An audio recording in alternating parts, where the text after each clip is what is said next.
The Diplomat from Earth. The throne room of the Xelari Empire was a monolith of power and intimidation. Soaring black columns shimmered with embedded stars, and gravity-defying chandeliers floated above like frozen lightning. Every brick of the palace screamed ancient, absolute authority. It wasn't built to impress. It was built to break the will of those who entered. Helena Voss walked into that storm of arrogance alone. Her boots echoed softly against the obsidian floor. No armor, no weapons, just a white blouse tucked into olive green slacks. Her hair was tied back, neat and regulation tight. She looked painfully human amidst the inhuman elegance, like a soldier misplaced in a cathedral. 10 guards flanked her path, all of them tall, blue-skinned, and clad in ceremonial gold plate. They watched her with disdain, barely masked by protocol. At the end of the hall, upon a towering dais, sat the Emperor of the Xelari, the Supreme Scion, Lord of the Core Stars, and ruler of the empire that spanned a quarter of the galactic spiral. But Helena's eyes weren't on him. They were on his son, Prince Xelari, who stood beside the throne, lounging as if the court were his living room. Commander Helena Voss of Earth, a herald announced with mechanical grandeur, bearer of the Terran peace accords. Helena stopped 10 meters from the steps and bowed, not deeply, but formally. "I bring terms of diplomatic recognition from the United Terran systems," she said. "Peace, trade, and a voice in the council." The Emperor regarded her silently, a small tilt of his head. Prince Xelari smirked and descended a few steps. "A voice," the prince said, his tone sharp and amused. "You come from a single-planet species, born from dirt and war, and you demand a voice." Helena held her ground. "We were invited by the Interstellar Trade Union and ratified by 3 core species. We come in accordance with your own council's protocols." Xelari walked in a slow circle around her. "Your kind has only just left your gravity well. You build with steel and sweat. You understand nothing of psionics, of the etheric weave of control. We understand respect," she said. "And consequences," the court murmured. Helena caught the faint glimmer of amusement flicker across the Emperor's impassive face. Prince Xelari stopped in front of her. "Then show your respect." "Kneel." "No," Helena replied instantly.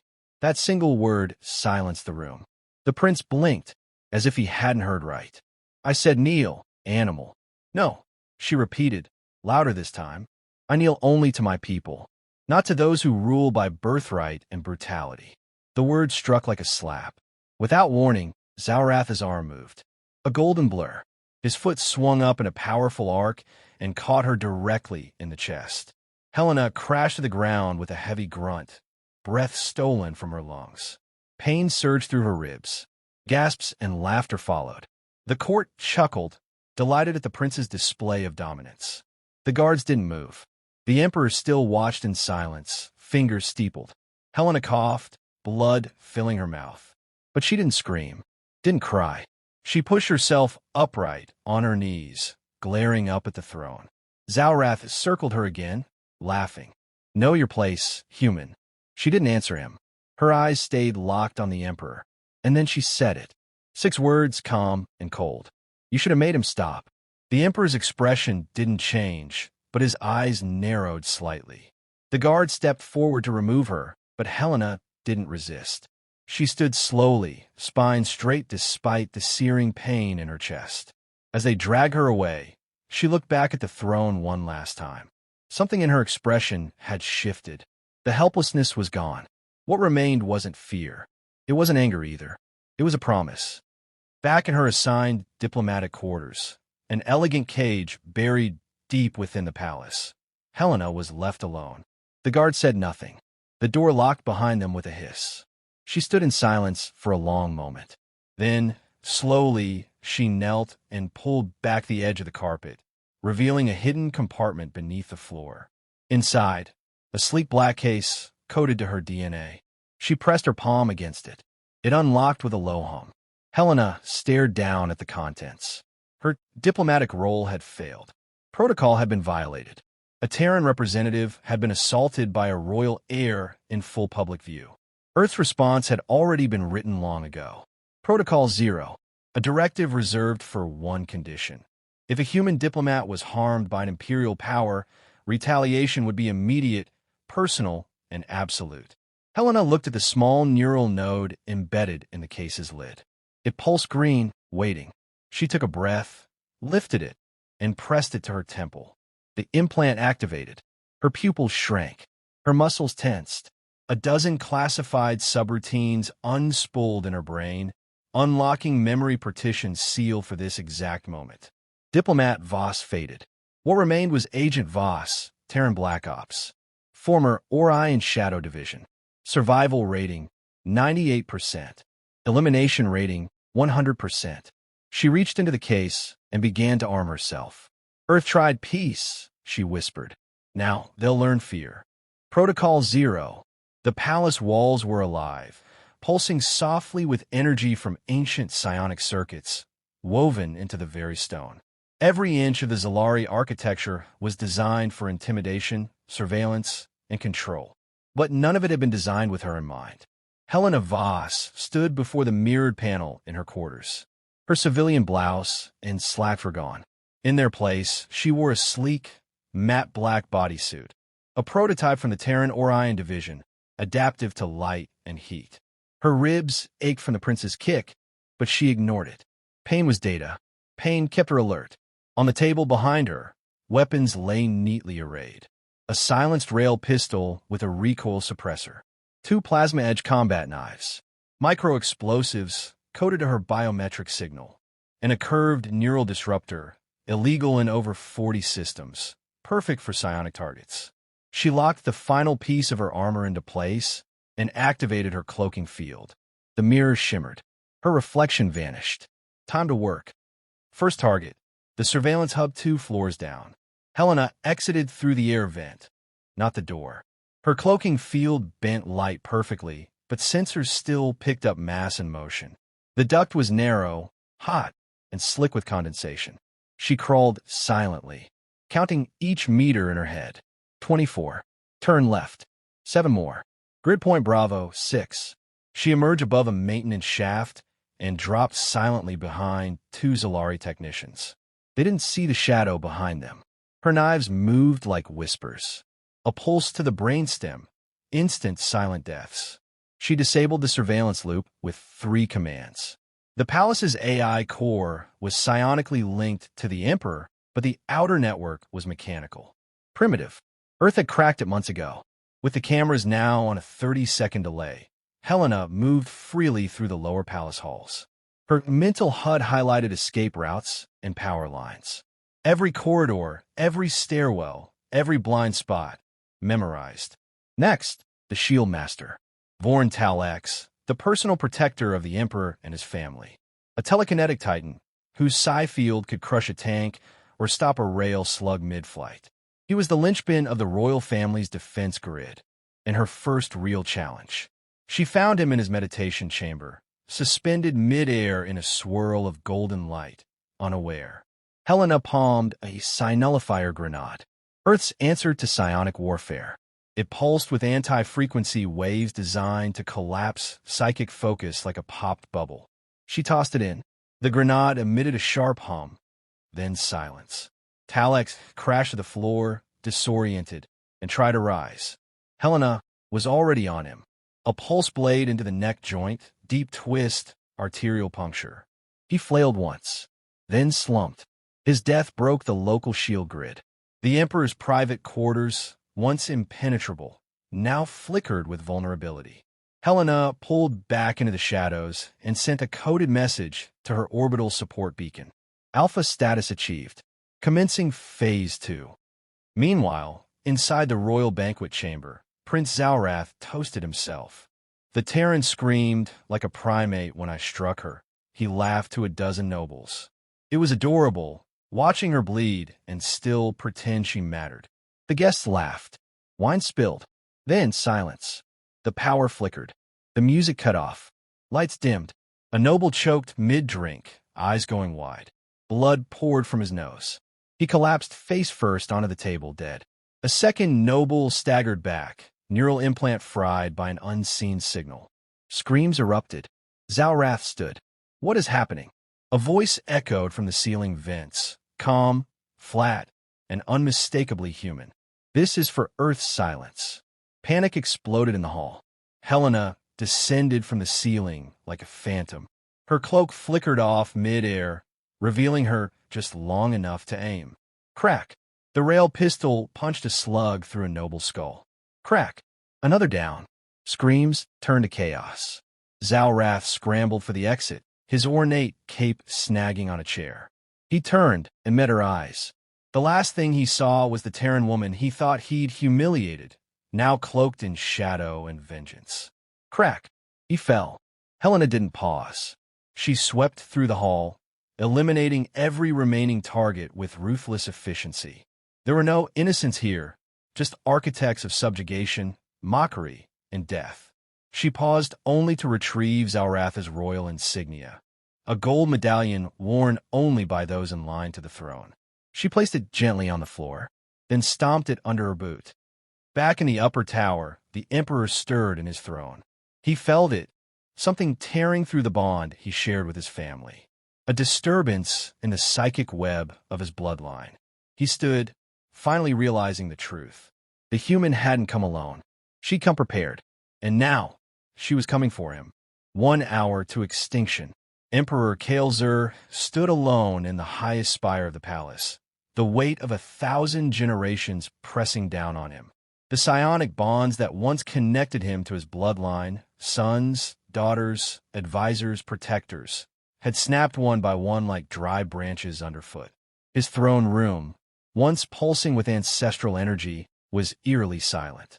"She's coming," he muttered. The court attendants had fled. Guards were scattered, confused, or already dead. For all their centuries of arrogance, none had ever planned for a species that would strike back so quickly and so personally. He had mistaken her for a diplomat. Elsewhere in the palace, Helena Voss crouched atop a golden archway overlooking the royal gene's sanctum, a vaulted chamber where the royal family's bloodline records and backup clones were stored. The chamber shimmered with psionic defense fields and auto-sentries. Too late. She dropped a micropulse emitter from her perch. The device landed silently and released an EMP tuned to alien shielding frequencies. A heartbeat later, whomp, the force field blinked out. Helena landed with barely a sound. The guards posted at the vault didn't even have time to scream. 2 quick shots from her rail pistol. Clean. Efficient. She entered the sanctum and scanned the chamber. Crystal columns lined with pulsing blue DNA samples, cortical engrams, even emergency bodies in suspended biofluid. She set her final charges. The entire gene vault would be reduced to nothing, ashes and melted memory. As she walked back out, she activated the detonator. Behind her, flames engulfed the Empire's last hope for survival. There would be no resurrection. 30 floors above, the final guards outside the Emperor's throne room awaited her. Elite paladins, 3 meters tall, armored in psionically forged silver. Their eyes glowed white. Each wielded halberds that hummed with lethal energy. Helena emerged from the shadows slowly. No cloak, no stealth. They activated their weapons, but she didn't flinch. She raised both hands slowly and dropped something at their feet. A severed Xelari crest. The prince's medallion. The message was clear. One guard roared and lunged. Helena sidestepped, ducked under the swing, and drove a pulse blade upward under his chin. The blade carved through bone and brain. He collapsed like a tower of stone. The second guard hesitated. That moment was all she needed. She vaulted forward, disarming him mid-spin, drove his own halberd through his throat, and kicked him into the wall. His weapon discharged with a hiss, leaving a molten scar in the stone. The final paladin dropped his weapon and knelt. Helena paused. He spoke in perfect Terran. "They deserve it. I will not stop you." She nodded once. "Then leave." And he did. Inside the throne chamber, Emperor Xelari stood before a panoramic window overlooking his burning capital. Dozens of towers collapsed in the distance. Civil systems were down. Communications severed. He heard the door open behind him. No alarms. No panic. Just slow, deliberate footsteps. "You could have left," he said without turning. You had every right to report the insult. You would have had reparations. Apologies. Helena stepped closer. You didn't stop him. I am Emperor. I do not act in response to insult. You should have, she said coldly. He turned now. His robes shimmered with psychic energy. His eyes blazed blue. I could erase your mind in a thought. She smiled faintly. Try. He lashed out. An invisible bolt of telepathic force meant to rupture her consciousness. Helena staggered, but held. Her neural implant flared, absorbing and rerouting the feedback. Kael'zer blinked in shock. How? We know how your powers work. Earth studied the Xelari for decades. You're not gods. Your arrogant biology wrapped in tradition. She lunged forward. The Emperor extended a hand to hurl her back, but she had already thrown a plasma knife. It scorched his shoulder, breaking his focus. Helena closed the distance. Gunfire cracked, one shot to the leg, another to the gut. His psionic barrier flickered, weakened. Kael'zer tried to teleport. Too slow. She tackled him to the floor and pressed the rail pistol to his forehead. He looked up at her, face smeared with blood, more stunned than afraid. You're not a diplomat, he whispered. I was, Helena said, then pulled the trigger. 10 minutes later, the Imperial Palace was a crater of molten stone. From orbit, Earth's stealth recon drone captured the footage of its destruction and sent the encrypted package through subspace burst to every system in the trade network. Helena's voice accompanied it. This is Lieutenant Commander Helena Voss of Earth. I came in peace. I was attacked. Earth does not kneel. We do not forget. If you raise your hand against our people, we will take your throne, your bloodline, your legacy. Earth has spoken. On distant worlds, empires paused. Across alien networks, whispers began. The humans were supposed to be new, naive, primitive. Now, there was something else. They were a problem. And Helena Voss was a name burned into every databank from the core systems to the outer reach. The human message. Helena stood at the edge of the scorched balcony, watching the twin suns rise over the ruined capital of the Xelari Empire. Black smoke coiled into the dawn sky like a warning flare to the rest of the galaxy. Below her, the once glorious city was in chaos. Fire brigades fought hopelessly to control the blazes ripping through the noble districts. The civilians, those outside the palace's golden bubble, had begun to flee. Loyalist soldiers clashed with opportunists. The death of the royal family had triggered a collapse no one could stop. She didn't feel triumph. She didn't feel guilt, either. She just felt done. Behind her, a signal beacon chirped, a transmission. Raven 1 to Black Echo. You're clear for exfil. Repeat, window is open. Package retrieval in T-minus 22 minutes. Helena tapped her comm, confirmed. Initiate burn protocol after departure. Copy that. Earth thanks you, ma'am. Ow. She turned to the portable holopad resting on the railing. One last message to deliver. She tapped the pad. The red recording icon blinked on. She stared directly into the lens, her expression calm, level, unshaken. To the Galactic Council, to every royal court and corporate empire who watched and stayed silent.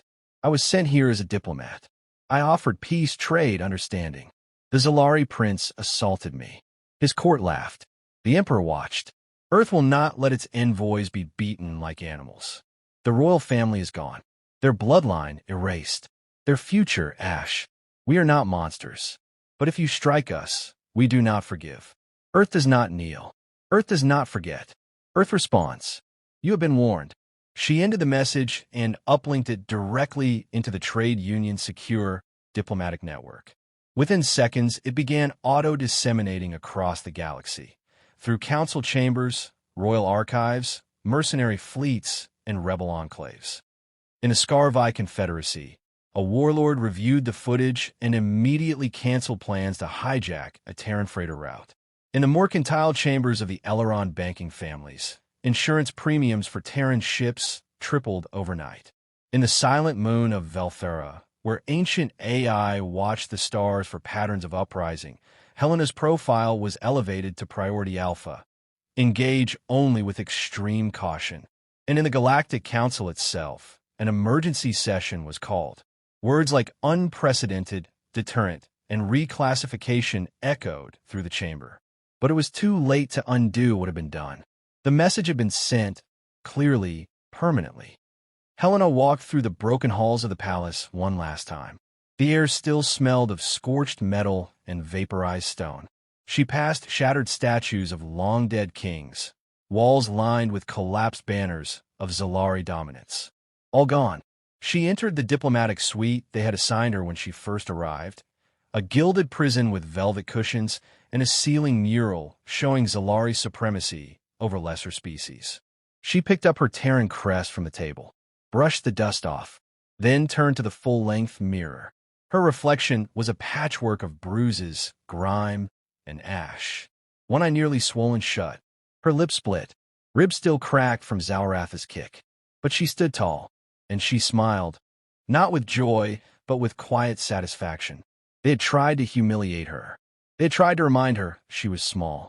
Instead, she reminded the galaxy what happens when you corner something human. 22 minutes later, the sky split open. From the edge of the stratosphere, an Earth-class stealth dropship pierced through the clouds, its hull shimmering in and out of visible light. It hovered over the palace ruins, silent and unseen by panicked locals. Helena activated her beacon. A grav lift descended. She stepped into the stream and was lifted gently up into the ship's underbelly. The hatch sealed behind her. The world of Xelaris faded away beneath her boots. Inside the ship, 2 Terran Marines stood at attention. One of them, a young sergeant with wide eyes, saluted. "Ma'am, is it true? You really took them all out?" Helena gave a tired shrug. They started it. She walked past him toward the command cabin. Behind her, the ship's AI began its final procedure. Burn protocol initiated. Palace vaporization in T-minus 60 seconds. From orbit, Earth's last gift to the Xelari Empire fell. A low-yield precision matter destabilizer, detonating within the palace ruins. The explosion was blinding. And final. Nothing remained. Back on Earth, in the black glass chambers of the Terran Defense Council, Helena's full debrief was being played. Admirals, politicians, and directors watched in silence as she detailed every step, every kill, every bypass security, every act of vengeance. When the recording ended, no one clapped. No one spoke for several seconds. Then Admiral Ortega leaned forward. She wasn't just a diplomat, he said. She was the message. Epilogue. In the outer reach bars, they called her the Death Diplomat. In the underworld circuits, mercenaries whispered her name like a curse. In the halls of power, even the mightiest species added a new law to their books. Never touch the Terran envoy. Helena Voss never returned to public life. Some said she vanished into the black zones. Others claimed she trained Earth's next generation of ghost operatives. But in every corner of the galaxy, the legend endured. She came alone. She left no survivors.